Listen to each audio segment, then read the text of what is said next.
Tim Murtagh joins me here at Lord's this evening. Tim, congratulations, the joint Brooks Macdonald Player of the Month for September. Must be nice to finish what's been a difficult season for the team on a high note for you personally. Yeah, it was. It was, quite a pressured month, that last month in September. Having sort of 4 back-to-back games was not easy, and as you say, they're all kind of the pressure was kind of ramped up in each of those games as we didn't win and kind of claw our way to safety early enough. So yeah, it was really important to finish off and not lose that last game, obviously, and start again next year in Division 1, which we were all desperate to do, and thankfully that happened. Well, 19 wickets for you in the month. It's capped another outstanding season. I think that's taken you to 58 for the season.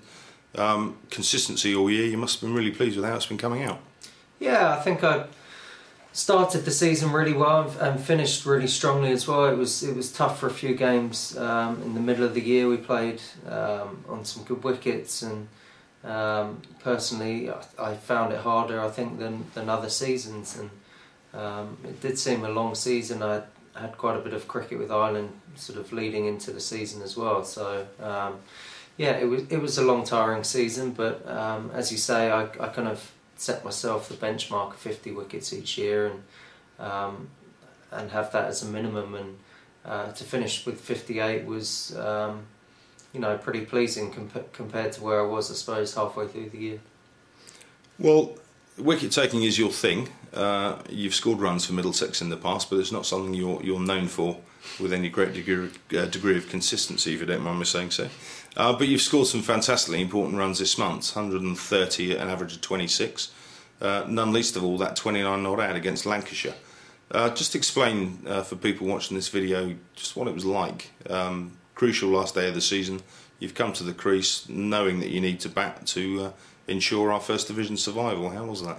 It was great. I really enjoyed it. It was, I like having a kind of situation and a problem kind of presented to me, and that was a pretty big problem. I knew that walking out there, if I got out, at any stage really in those first, probably 10-15 overs, that was probably the game gone. So yeah, it just kind of, I felt really relaxed, actually, strangely. It was the most relaxed I'd felt all year with the bat.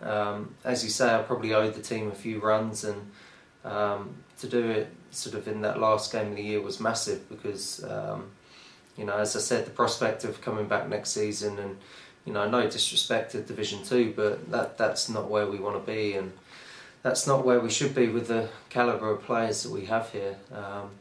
So yeah, it was the calmest I'd felt with the bat in a long time, and I just had a task there, which was basically not to get out, and credit to James Harris, he was magnificent as well.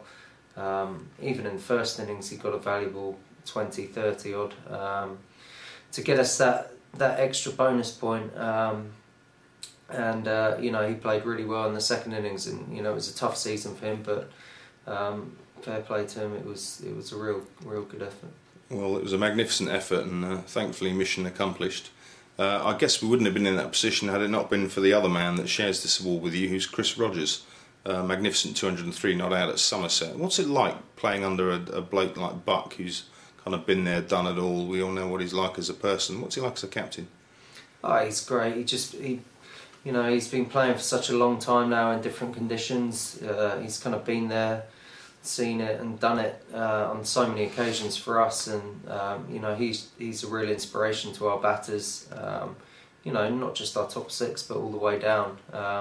Just the application that he showed in that knock at Somerset, which gave us great belief going into that last game, because had we lost down at Somerset, our heads would have been down, and for the first two days of that game we were completely outplayed. But that started, I suppose, with Toby and Morgie, that partnership in the first innings, and then he took that on second innings, took the responsibility, and kind of, it was almost like, I'm captain, I'm going to make sure that I'm here at the end and I'm not out. And yeah, he's been great for us over the last 4 years, and we're going to miss him massively next year. Absolutely we are. Well, part of your reward is to get a magnum of champagne and a £1,000 cheque. Any plans to share that with the little fella? Well, seeing as he's not here at the moment, no, to be honest. Unless he wants to pay the packaging for the champagne to be sent over, no, I'll take it home and save it up for a later date, maybe Christmas. We'll have it at Christmas time. Good man, well, you can enjoy a glass on buck then. Tim, finishing up, you've been a stalwart performer for a number of years now for Middlesex, and delightful news was announced earlier this year when we found out that you were being given a benefit year next year. Any thoughts put to that yet? Any plans in the diary? Any sneak previews as to what maybe some members could look forward to on the horizon?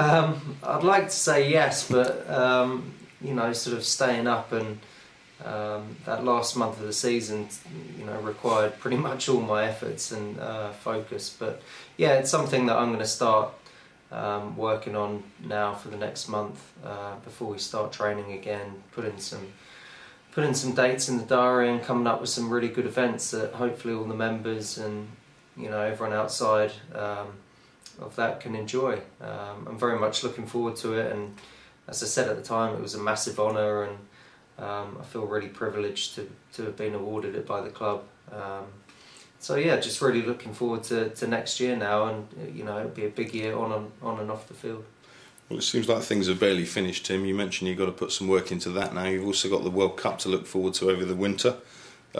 Big winter ahead. Are you looking forward to things? Yeah, can't wait for that. To play a World Cup in Australia will be something really exciting and a new challenge. And as you said, February and March that comes around. Got a month in Barbados before that as well. So I'm gonna manage to avoid too much training at Finchley indoors.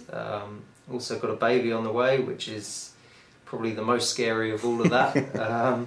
So yeah, it's going to be a massive sort of winter and leading into next summer, and but yeah, the chance to play in the World Cup, will be magnificent, and I'm very much looking forward to it. Just you make sure you take care of that fair Irish skin in the Caribbean and Australia, right? Yeah, plenty of sunscreen on that. Absolutely. Well, Tim, thanks ever so much for your time, mate. Congratulations on the Brooks Macdonald Player of the Month award for September. All the best of luck in the World Cup with the benefit, and of course with the new baby. Thank you. Cheers.